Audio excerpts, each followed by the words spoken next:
thank you for joining me today. My name is Chelsey with Quilted From The Roots, and today I'm going to show you how to use this amazing product called Omnigrid Invisigrip. So if you're interested in learning how to use this, stay tuned. So here's the Invisigrip from Omnigrids, and their instructions on the side here were just a little confusing to me. So I wanted to give you this little tutorial / tip that I find that makes it easier. The way that they say to do it, you just put it on top like this and you cut. But here's the problem. You have this thing here, and I always, I'm cutting like this. I'm scared I'm going to cut my hand, then I got to move this. It's really hard to do. So the other problem is not all of our rulers are rectangular like this. Sometimes we'll have a ruler, especially with Deb Tucker rulers, right? Something that's not a square rectangular. So if you have something like this with an angle, when you apply this product, you actually apply it from the back. So if you cut it in this direction, you actually get the wrong angle that you need. So what I like to do is flip it over like this. And then that way, if you do have an angle, then you get the correct angle. Also, do you see this? I don't have to hold it. It just stays put. So what I'm going to do is actually cut this out for my wing clipper too. It's a Studio 180 ruler by Deb Tucker. And what I like to do, especially with hers, is she has these, I don't know if you can see it, but they are 1/4 inch marks all the way along. So I usually just line that line 1/4 inch up with the edge, and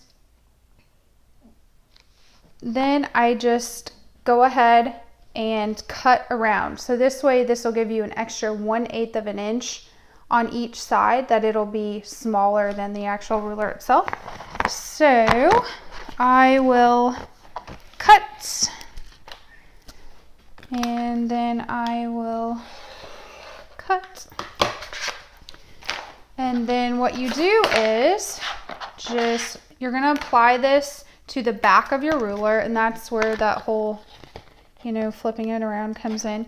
You just peel off the backing, and then that is the side that you apply to the ruler. So I just kind of line it up where it looks pretty even. And I make sure I'm pretty good at all the sides before I push down. Not that it's really easy to remove, even so if you mess up, it's no big deal. But anyways, and I find it's easier to just do this with my hands, just really gently. I've tried to use old credit card to do it, to scrape the air bubbles out. And what ended up happening was I actually ripped the product. So it's better to just smooth it out gently with your hands. And that's all there is to it. So it's a great little product. It keeps your rulers from sliding around. And anyways, it's a necessity, I feel like, for all of Deb Tucker's rulers. She highly recommends it. And it is a little pricey, but it's totally worth it. And yeah, you should be able to find it in your local quilt shop. If not, you can, I'm sure, find it somewhere online. So thank you. There's finally all on there. You just slowly get all your bubbles out. And I've applied this to my rulers. The first Deb Tucker rulers I've had, they've lasted the whole time. I've had them a year now, and they're still work really well. They just give enough grip to keep your fabric from sliding. I mean, if you just, I'm hardly pressing, and it's really grip. So it's a great product. Hope you enjoyed this video. Thank you.